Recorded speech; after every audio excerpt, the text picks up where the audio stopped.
Hello everyone, welcome to y.mgmt equity. So in our previous class we have studied cost function and cost function के साथ हमने total cost पढ़ा था, total fixed cost पढ़ा था and total average cost हमने कल की क्लास में कंप्लीट किया था.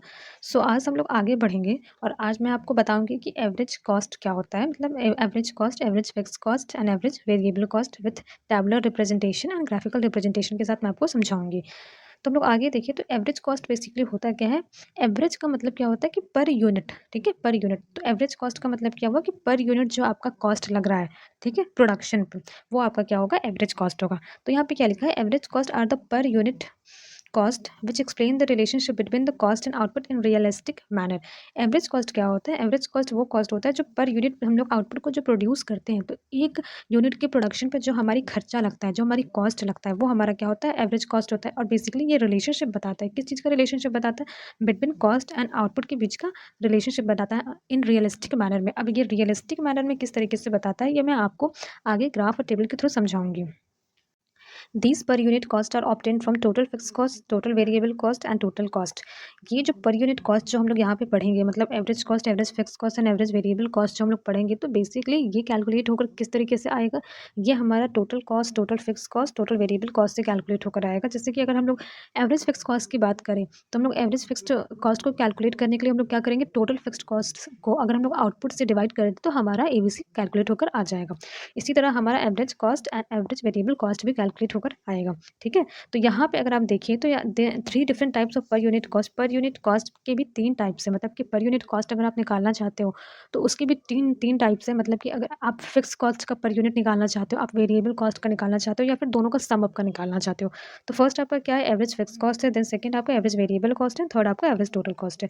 तो बेसिकली यहाँ पे जो एवरेज कॉस्ट की मीनिंग मैंने आपको समझाई है, तो वो क्या समझाई कि पर यूनिट जो आप प्रोडक्शन करते हैं, एक यूनिट पे जो भी आपका कॉस्ट लगा है, मतलब एक यूनिट को प्रोड्यूस करने पे जितना भी आपने खर्चा किया है, वो आपका क्या होता है, एवरेज कॉस्ट. बेसिकली ये क्या करता है, ये एवरेज कॉस्ट हमें रिलेशनशिप बताता है किसके किसके बीच में, हमारी कॉस्ट एंड आउटपुट के बीच का रिलेशनशिप बताता है. So let's move forward. तो यहाँ पे फर्स्ट आप देखिए, फर्स्ट मैंने दिया है एवरेज फिक्स कॉस्ट. तो एवरेज फिक्स कॉस्ट बेसिकली होता क्या है, पर यूनिट फिक्स कॉस्ट जो भी आपका प्रोडक्शन करने पे लगता है. मतलब कि अगर आप एक एक यूनिट को आप प्रोड्यूस कर रहे हो तो उस पर जो आपका फिक्स्ड कॉस्ट लग रहा है, तो वो क्या होता है, वो एवरेज फिक्स्ड कॉस्ट उसे हम लोग बोलते हैं. इसको कैलकुलेट करने के लिए बेसिकली मैंने यहाँ पे एक फॉर्मूला दिया है. जो फॉर्मूला क्या लिखा है, A F C is equals to T F C divided by quantity. मतलब कि एवरेज फिक्स्ड कॉस्ट को कैलकुलेट करने के लिए आपको टोटल फिक्स्ड कॉस्ट को क्वांटिटी से डिवाइड करना होगा, तो आपका एवरेज फिक्स्ड कॉस्ट कैलकुलेट होकर आएगा. AFC fall with increase in output as TFC remain same at all level of output. जो एवरेज फिक्स्ड कॉस्ट होती है, जैसे जैसे आपकी आउटपुट बढ़ती जाएगी वैसे वैसे आपकी एवरेज फिक्स्ड कॉस्ट क्या होती है, वो फॉल होने लगती है. एंड आपकी टीएफसी जो होती है वो क्या होती है, वो रिमेन सेम होती है हर लेवल ऑफ आउटपुट पे. क्यों एएफसी हमारी फॉल करने लगती है, अगर आप ये चीज़ देखें, यहाँ पे टीएफसी देखिए आपने यहाँ पे कांस्टेंट रखा है. जो मैंने यहाँ पे एग्जांपल दिया है इसमें आप देखिए कि यहाँ पे टोटल फिक्स्ड कॉस्ट को मैंने कांस्टेंट रखा है, जैसे कि टोटल फिक्स्ड कॉस्ट हमारा कांस्टेंट होता है, और आउटपुट जो हमारी क्वांटिटी जो हम लोग प्रोड्यूस कर रहे हैं वो हर केस में इंक्रीज होता जा रहा है. मतलब पहले 0 था, देन 1 हो गया, उसमें 2 हो गया, फिर 3 हो गया. ठीक है, तो आउटपुट अगर आप देखिए तो आउटपुट क्या हो रहा है, आपका इंक्रीज हो रहा है, बट टीएफसी आपका इंक्रीज नहीं हो रहा है, टीएफसी आपका कांस्टेंट है. इसी वजह से जब आप एएफसी कैलकुलेट कर रहे हो, मतलब टीएफसी डिवाइडेड बाई क्वांटिटी जब आप कर रहे हो, तो आपका एवरेज फिक्स कॉस्ट क्या हो रहा है, डिक्रीज हो रहा है, मतलब गिर रहा है, फॉल कर रहा है. तो ये आपका एवरेज फिक्स कॉस्ट होता है. देन इसको टैबुलर रिप्रेजेंटेशन के थ्रू अगर मैं समझाऊं, तो यहाँ पे देखिए कि फर्स्ट मैंने क्या दिया है, फर्स्ट कॉलम में मैंने यहाँ पे आउटपुट दिया है, सेकंड पे मैंने आपको टोटल फिक्स्ड कॉस्ट दिया है, एंड देन थर्ड कॉलम में मैंने एवरेज फिक्स्ड कॉस्ट का कैलकुलेशन किया है. ठीक है, तो यहाँ पे अगर आप आउटपुट देख रहे हैं तो आपकी आउटपुट इंक्रीज होती जा रही है हर केस में. मतलब फर्स्ट क्या थी, फर्स्टली 0 थी, देन उसके बाद 1, फिर उसके बाद 2, फिर 3, फिर 4, 5. एंड जैसा कि आप जानते हैं कि फिक्स्ड कॉस्ट जो होती है वो शॉर्ट में क्या होती है, आपकी फिक्स्ड ही होती है. तो यहाँ पे फिक्स्ड कॉस्ट को हमने क्या किया, फिक्स्ड करके रखा है, तो टीएफसी आपकी क्या होगी, फिक्स्ड रहेगी. तो यहाँ पे हमने टीएफसी को हर केस में 18 दिया है. ठीक है, अब जब आप इसको फॉर्मूला लगा के इसको आप कैलकुलेट करेंगे, टीएफसी डिवाइडेड बाय क्वांटिटी जब आप करेंगे, तो यहाँ पे एवरेज फिक्स्ड कॉस्ट आपका कैलकुलेट होकर आएगा. और आप ये चीज़ देखेंगे कि आपका एवरेज फिक्स्ड कॉस्ट क्या हो रहा है, वो डिक्रीज हो रहा है. ठीक है, फर्स्ट केस में अगर आप यहाँ पे देखें तो यहाँ पे आपका आउटपुट 0 है, देन ऑल्सो आपका टोटल फिक्स कॉस्ट कुछ ना कुछ है. ठीक है, तो यहाँ पे जब आप 18 डिवाइडेड बाई 0 करोगे तो ये आंसर क्या आ जाएगा, आपका इन्फिनिटी आ जाएगा. क्यों आपका इन्फिनिटी आंसर आ जाएगा, क्योंकि जीरो लेवल ऑफ आउटपुट पे आपकी टोटल फिक्स कॉस्ट क्या होती है, वो कुछ ना कुछ तो रहेगी. टोटल फिक्स कॉस्ट जैसे कि आप एग्जांपल पे ले लीजिए, एग्जांपल में लीजिए आप इलेक्ट्रिसिटी है, ठीक है, तो आप प्रोडक्शन नहीं हो रहा है, कोई भी आउटपुट आपको प्रोड्यूस नहीं हुआ है, बट इलेक्ट्रिसिटी तो चल रही है ना फैक्ट्री में, तो उसका क्या होगा, ये हमारी फिक्स्ड कॉस्ट होगी, तो उसका कुछ ना कुछ चार्जेस तो आएंगे ही ना। तो फिक्स्ड कॉस्ट क्या होता है, जीरो लेवल ऑफ आउटपुट पे भी वो कुछ ना कुछ इंकर्ड आपका करता है, ये आउटपुट के अकॉर्डिंग चेंज नहीं होता है। मतलब ये कि जो आपका वेरिएबल कॉस्ट होता है ये आपके आउटपुट के अकॉर्डिंग आपका चेंज होता है, बट आपका फिक्स्ड कॉस्ट क्या होता है, वो आउटपुट के अकॉर्डिंग चेंज नहीं होता है। इसी वजह से जीरो लेवल ऑफ आउटपुट पे भी कुछ ना कुछ आपका फिक्स्ड कॉस्ट जो होता है वो इंकर्ड करता है, और इसी वजह से जब आप एवरेज फिक्स्ड कॉस्ट कैलकुलेट करते हो तो वो इन्फिनिटी आती है। ठीक है, उसके बाद अगर आप आगे देखिए तो यहाँ पे मैंने कर्व दिया है। कर्व क्या है इसका, एवरेज फिक्स्ड कॉस्ट का ये कर्व है। तो यहाँ पे अगर आप एएफसी कर्व देखिए तो यहाँ पे ये क्या हो रहा है, ये फॉल कर रहा है। एएफसी कर्व क्या हो रहा है, जैसे जैसे हमारी आउटपुट क्या हो रही है, इंक्रीज हो रही है, ये क्या हो रहा है, फॉल कर रहा है। ठीक है, यहाँ पे हमने आउटपुट लिया है, जैसे जैसे हम इस तरफ जा रहे हैं, अगर आप देखें जैसे जैसे हम इधर जा रहे हैं वैसे वैसे क्या हो रहा है, आपका जो कर्व है वो ऐसे फॉल करता जा रहा है। ठीक है, तो ये जो शेप है कर्व का, इसको हम लोग क्या बोलते हैं, रेक्टेंगुलर हाइपरबोला कर्व बोलते हैं। क्यों इसको रेक्टेंगुलर हाइपरबोला कर्व बोलते हैं, क्योंकि इसके यहाँ का जो एरिया होता है, इसके पीछे का जो एरिया होता है, ये एरिया क्या होता है, सेम होता है। ठीक है, ये एरिया क्या होता है, पूरा remain same at all point, her point से, किसी भी पॉइंट से अगर हम लोग देखें तो ये वाला जो एरिया होता है, जो मैं ये ब्लू कलर से कलर कर रही हूँ, ये क्या होता है, हर पॉइंट से ये सेम होता है। ठीक है, एएफसी कब slope downward as AFC fall with increase in output, जैसा कि मैंने आपको बताया कि जैसे जैसे आपकी आउटपुट इंक्रीज होती जाती है, आपकी टोटल फिक्स कॉस्ट क्या होती है, टोटल फिक्स कॉस्ट आपकी क्या होती है, कांस्टेंट होती है। आपकी आउटपुट इंक्रीज हो रही है, इसी वजह से क्या होता है, आपका एएफसी जो होता है वो क्या करता है, वो फॉल होता रहता है। ठीक है, AFC curve is rectangular hyperbola, AFC curve क्या होता है, ये रेक्टेंगुलर हाइपरबोला होता है। क्यों, क्योंकि इसके पीछे का जो, अगर आप एरिया देखें तो किसी भी पॉइंट से आप इसको मेजर करें, ये एरिया क्या होता है, वो इक्वल होता है। ठीक है, ये एरिया क्या होता है, रिमेन सेम होता है, किसी भी पॉइंट से अगर आप इसको देखें तो। एएफसी कर्व में एक और बात होती है कि ये ना एक्स एक्सिस को टच करता है, ना ही वाई एक्सिस को टच करता है। ठीक है, ना एक्स एक्सिस को टच करेगा, ना वाई एक्सिस को ये टच करेगा।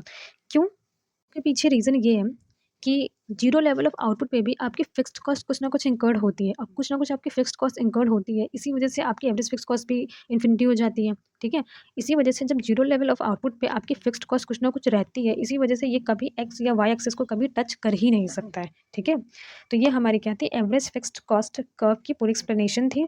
वाई एक्सिस पे एज यूजुअल आप कॉस्ट लेंगे, एंड एक्स एक्सिस पे आप क्या लेंगे, एज यूजुअल आप आउटपुट लेंगे। ये जो पॉइंट्स यहाँ पे मैंने ये लिखे हैं, ये पॉइंट्स क्या है, ये इस कर्व का एक्सप्लेनेशन है। सो ये वाले पॉइंट्स आप अपने नोटबुक में अच्छे से नोट करिएगा और इसको एग्जाम में भी कोट करिएगा। आगे देखिए तो आगे आप देखिए कि मेरा सेकंड क्या है, average variable cost. Average variable cost basically क्या होता है, पर यूनिट जो आप प्रोडक्शन कर रहे हो, तो पर यूनिट को प्रोडक्शन करने में आपका वेरिएबल कॉस्ट जो लगा है, पर यूनिट में आपका जो वेरिएबल कॉस्ट लगा है, मतलब कि एक यूनिट को आप प्रोड्यूस कर रहे हो तो उसको प्रोडक्शन करने में जो आपका वेरिएबल कॉस्ट लगा है वो आपका क्या होता है, एवरेज वेरिएबल कॉस्ट होता है। ठीक है, एवरेज वेरिएबल कॉस्ट का फॉर्मूला क्या होता है, AVC is equals to TVC divided by Q. ठीक है, जब आपको टोटल वेरिएबल कॉस्ट जब आपको मिल जाएगा तो उसको आप क्या करेंगे, जब क्वांटिटी से डिवाइड करेंगे तो आपका एवरेज वेरिएबल कॉस्ट कैलकुलेट होकर आ जाएगा। मतलब ये कि एक यूनिट को प्रोड्यूस करने के लिए, एक यूनिट को प्रोड्यूस करने के लिए आपका इतना एवरेज वेरिएबल कॉस्ट लगा है। ठीक है, लेट्स मूव फॉरवर्ड। यहाँ पे देखिए टेबुलर रिप्रेजेंटेशन के थ्रू मैंने आपको ये चीज़ समझाया। यहाँ पे अगर देखें तो आउटपुट आपका कितना है, आउटपुट यहाँ पे देखिए हर केस में इंक्रीज होता जा रहा है। आउटपुट आपका हर केस में इंक्रीज होता जा रहा है, पहले 0 था, फिर 1, फिर 2, फिर 3, फिर 4, फिर 5। उसके बाद अगर आप देखिए कि टोटल वेरिएबल कॉस्ट देखिए, टोटल वेरिएबल कॉस्ट क्योंकि ये आउटपुट के अकॉर्डिंग इंक्रीज होता है, जैसे आपका आउटपुट इंक्रीज होगा आपका वेरिएबल कॉस्ट भी क्या होता है, इंक्रीज होता है। और अगर आउटपुट अगर आपका डिक्रीज होगा तो वेरिएबल कॉस्ट भी क्या होता है, डिक्रीज होता है। इसीलिए अगर यहाँ पे टोटल वेरिएबल कॉस्ट अगर आप देखिए तो वो क्या हो रहा है, 1/1 इंक्रीज़ हो रहा है। पहले 0 था, क्यों? क्योंकि जीरो लेवल ऑफ आउटपुट पे हमारा वेरिएबल कॉस्ट 0 रहता है, क्योंकि हमारी वेरिएबल कॉस्ट जो है वो आउटपुट के अकॉर्डिंग वेरी करता है। जैसे-जैसे आउटपुट वेरी करेगा वैसे-वैसे वेरिएबल कॉस्ट भी वेरी करेगा, ठीक है? उसके बाद जब आउटपुट हमारा 1 हुआ तो हमारा वेरिएबल कॉस्ट 5 हो गया, एंड एट लास्ट अगर आप देखें तो आउटपुट हमारा 5 हुआ, तो हमारा टोटल वेरिएबल कॉस्ट भी 30 हो गया, मतलब कि इंक्रीज़ होके 30 हो गया, ठीक है? तो यहाँ पे एवरेज वेरिएबल कॉस्ट आपने कैलकुलेट किया, तो एवरेज वेरिएबल कॉस्ट को कैलकुलेट करने का फॉर्मूला क्या होता है कि टोटल वेरिएबल कॉस्ट को आप डिवाइड करेंगे क्वांटिटी से। तो यहाँ पे आपने एवरेज वेरिएबल कॉस्ट को जब कैलकुलेट किया तो आपने क्या किया, टीवीसी को डिवाइड किया आउटपुट से। जब आपने यहाँ पे क्या किया, 5/1 किया, यहाँ पे 8/2 किया। तो जब आपने ऐसे किया तो ये सारे जो वैल्यूज़ है आपके कैलकुलेट होकर के आ गए, ठीक है। तो यहाँ पर अगर आप ये चीज़ देखें तो आपका स्टार्टिंग में क्या हो रहा है, आपकी जो एबीसी है वो क्या कर रही है, वो डिक्रीज़ हो रही है, नीचे गिर रही है, ठीक है? फिर एक पॉइंट पे ये जा कर के क्या हो जाती है, कांस्टेंट हो जाती है, फिर उसके बाद वो इंक्रीज़ होने लगती है। ऐसा बेसिकली होता क्यों है? देखिए, स्टार्टिंग में जब आप आउटपुट को प्रोड्यूस करना शुरू करते हैं, तो कुछ वेरिएबल फैक्टर्स को आप एम्प्लॉय करते हैं, ठीक है? तो उस वक़्त क्या होता है कि आपका प्रोडक्शन जस्ट स्टार्ट हुआ रहता है। तो वहाँ पे जब आप वेरिएबल फैक्टर्स को एम्प्लॉय करते हो, तो वहाँ पे वेरिएबल फैक्टर्स का जो यूज़ होता है, बहुत एफिशिएंटली हो रहा होता है। क्यों? क्योंकि आपने अभी-अभी प्रोडक्शन स्टार्ट किया है, तो शुरू-शुरू में क्या होता है कि आपको वेरिएबल फैक्टर्स की नीड होती है, तो वहाँ पे जो यूटिलाइज़ेशन होता है उन फैक्टर्स का बहुत एफिशिएंटली होता है। इसी वजह से वहाँ पे जो एवीसी होती है वो कम हो जाती है। फिर एक टाइम के बाद जब आपने देखा कि आप जैसे-जैसे वेरिएबल फैक्टर्स लगा रहे हो, एम्प्लॉय कर रहे हो, वैसे-वैसे आपकी प्रोडक्शन इंक्रीज़ होती जा रही है। ठीक है? यहाँ पे देखिए आउटपुट आपकी क्या हो रही है, इंक्रीज़ होते जा रही है। तो क्या होता है कि ज़रूरत से ज़्यादा एम्प्लॉय करना शुरू कर दिया जाता है वेरिएबल फैक्टर्स को कि हाँ, और अगर लगाएँगे तो और आउटपुट मिलेगा, और लगाएँगे तो और आउटपुट मिलेगा। बट क्या होता है कि एक सर्टेन लिमिट के बाद वो सर्टेन लिमिट लिमिट के बाद क्या होता है कि जो हमारी टीपी होती है ना वो कांस्टेंट हो जाती है, मतलब कि हमारी प्रोडक्ट नहीं इंक्रीज़ हो रहे होते हैं। हम वेरिएबल फैक्टर्स को एम्प्लॉय करते हैं, बट हमारे आउटपुट जो होते हैं प्रोड्यूस होकर आते हैं वो इंक्रीज़ नहीं हो रहे होते हैं। तो उस टाइम पे क्या होता है कि ये हो जाती है कॉस्ट हमारी कांस्टेंट, ठीक है? उसके बाद अगर आप देखिए तो ये इंक्रीज़ होने लगती है, क्यों? क्योंकि जब आप ज़रूरत से ज़्यादा, मतलब कि एक्सेस में ज़रूरत नहीं है उसके बावजूद भी आप वेरिएबल फैक्टर्स को एम्प्लॉय करे जा रहे हैं, तो उस वक़्त क्या होता है, अब वेरिएबल फैक्टर्स की वहाँ नीड तो थी नहीं, बट ज़बरदस्ती आप उसको इंक्रीज़ करे जा रहे हैं, करे जा रहे हैं। तो वेरिएबल फैक्टर्स वहाँ पे एक तरीके से अच्छे से काम नहीं कर रहे होते। अच्छे से काम क्यों नहीं कर रहे होते? देखिए, जहाँ पे मान लीजिए कि 5 लेबर की ज़रूरत है, वहाँ पे आपने क्या किया, 10 लेबर को एम्प्लॉय कर दिया। तो जब 10 लेबर हो जाएँगे और जब ये बात पता है कि इस लैंड पे सिर्फ़ 5 लेबर ही काम कर सकते हैं, तो क्या होगा कि सब एक-दूसरे पर डिपेंड होने लगेंगे और सब एक-दूसरे को काम देना शुरू कर देंगे। कोई खुद से काम को कंप्लीट नहीं करना चाहेगा। तो यहाँ पे क्या होगा कि जब ज़रूरत से ज़्यादा आप वेरिएबल फैक्टर्स को एम्प्लॉय कर दोगे, तो वहाँ पे यूटिलाइज़ेशन क्या हो जाएगा, बहुत बेकार हो जाएगा। मतलब कि यूटिलाइज़ेशन तो सिर्फ़ उतने का ही किया जा सकता है ना कि जितना वहाँ पे नीड है। उसके बाद क्या हो जाएगा कि वेरिएबल फैक्टर्स को आप प्रॉपर्ली यूटिलाइज़ कर ही नहीं पाओगे। इसी वजह से यहाँ पे क्या होता है कि कॉस्ट इंक्रीज़ हो जाती है। क्यों? आपने आपने एक लैंड पे जहाँ पे 5 लेबर को एम्प्लॉय करना था, वहाँ पे आपने 10 लेबर को एम्प्लॉय कर लिया, ठीक है? भले वो काम करे या ना करे, आपको उसकी सैलरी तो देनी पड़ेगी ना, उसके वेजेस तो देने ही पड़ेंगे। इसी वजह से यहाँ पे क्या होता है कि आपकी एबीसी क्या होती है, वो इंक्रीज़ हो जाती है। This so the reality of that AVC first decreases then become constant and then it increases. यहाँ पे जो मैंने आपको बताया था ना, यहाँ पे मैंने आपको बताया था कि ये रियलिस्टिक मैनर इसको क्यों कहा जाता है? यहाँ पे जो मैंने बताया था कि इसको रियलिस्टिक मैनर क्यों कहा जाता है, which explain the relationship between the cost and output के बीच की जो रिलेशनशिप को शो करती है। वो रियलिस्टिक मैनर में शो करती है। तो अगर आप यहाँ पे देखें कि क्यों ये रियलिस्टिक मैनर में शो करती है, क्योंकि अगर आप ये चीज़ देखें, यहाँ पे मैंने जो आपको बताया, इस ग्राफ में मैंने आपको बताया क्यों? क्योंकि स्टार्टिंग में जब आप एम्प्लॉय करना शुरू कर देते हो ना अपने वेरिएबल फैक्टर्स को, तो वहाँ पे उस वक़्त नीड होती है, इसी वजह से उन फैक्टर्स का यूटिलाइज़ेशन प्रॉपर्ली एंड एफिशिएंटली हो जाता है। जब आप ज़रूरत से ज़्यादा जब इंक्रीज़ करने लगते हो, तो आउटपुट उतना प्रोड्यूस होकर आता ही नहीं है। बट अगर आप वेरिएबल फैक्टर्स को एम्प्लॉय कर रहे हो, तो उनको एम्प्लॉय करने के बदले में कुछ ना कुछ कॉस्ट तो आपका लगेगा ही। तो बेसिकली ये आपका क्या था, एवरेज वेरिएबल कॉस्ट का टैबुलर रिप्रेजेंटेशन। अगर आप अब देखिए तो यहाँ पे ग्राफिकल रिप्रेजेंटेशन है, तो ग्राफिकल रिप्रेजेंटेशन आप यहाँ पे देख रहे हैं कि ये क्या है, एक यू शेप्ड कर्व है। यहाँ पे क्या होता है, एक यू शेप्ड कर्व है। इनिशियली ये क्या होता है कि initially it is decreasing, then it become constant and उसके बाद ये क्या होता है, इंक्रीज़ होना शुरू कर देता है। वही जो चीज़ मैंने आपको टेबल पे बताया, टेबल में क्या बताया कि यहाँ पे आपका क्या हो रहा है कि आपके सॉरी यहाँ पे स्टार्टिंग में अगर आप देखो तो यहाँ पे आपका क्या हो रहा है कि यहाँ पे रिसोर्सेज बहुत एफिशिएंटली यूटिलाइज़ हो रहे हैं। उसके बाद क्या हुआ कि यहाँ पे जब टोटल प्रोडक्ट बहुत ज़्यादा मतलब नहीं आपका बन के निकल रहा है, तो वहाँ पे क्या हो जाता है कि कॉस्ट आपका कांस्टेंट हो जाता है, ठीक है? उसके बाद क्या हो जाता है कि जो एवीसी होती है आपकी इंक्रीज़ करने लगती है। क्यों? क्योंकि आप एक तो आपने यहाँ पे आपने लिमिट तक तो आपने इंक्रीज़ कर ही दिया, ठीक है? लिमिट तक तो इंक्रीज़ कर दिया। उसके बाद क्या होता है ना, यहाँ तक आपने लिमिट तक इंक्रीज़ कर दिया, उसके बाद जब आप इंक्रीज़ करते हो ना, तो ये अनलिमिटेड हो जाता है, अननेसेसरी हो जाता है। इसी वजह से क्या होता है कि यहाँ पे आपकी कॉस्ट तो इंक्रीज़ हो जाती है, बट आपकी टीपी उतनी इंक्रीज़ नहीं होती है, ठीक है? आपका आउटपुट उतना प्रोड्यूस होकर नहीं आता है, इसी वजह से आपका कॉस्ट इंक्रीज़ हो जाता है। तो बेसिकली ये क्या होता है, यहाँ पे आप देखिए कि ये यू शेप्ड कर्व होता है, ये आपको याद रखना होगा। फिर अगर आप आगे देखिए तो एवरेज टोटल कॉस्ट है। एवरेज टोटल कॉस्ट बेसिकली क्या होता है, the per unit total cost of production is known as average total cost और एवरेज कॉस्ट।